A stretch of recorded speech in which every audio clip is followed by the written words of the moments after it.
Pakistan on Thursday morning struck terrorist hideouts in Iran's eastern Balochistan province, less than 48 hours after Iran violated its airspace.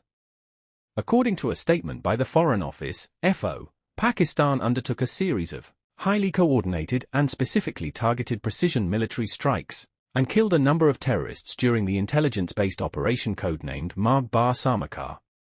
Key developments. FO says action taken in light of credible intelligence of large-scale terrorist activities by Samakars.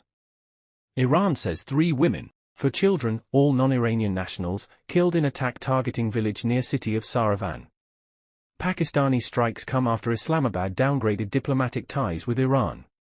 Iran on Tuesday had launched attacks in Pakistan targeting what it described as bases for the militant group Jaish al-Adl in the border town of Panjshir in Balochistan, Iranian state media reported, prompting strong condemnation from Islamabad and downgrading of diplomatic ties. The Iranian strikes were part of a series of attacks carried out by Iran in recent days in Syria and Iraq as a response to recent terrorist attacks on its territory. They have heightened concerns about regional stability, particularly amid ongoing conflicts in the Middle East.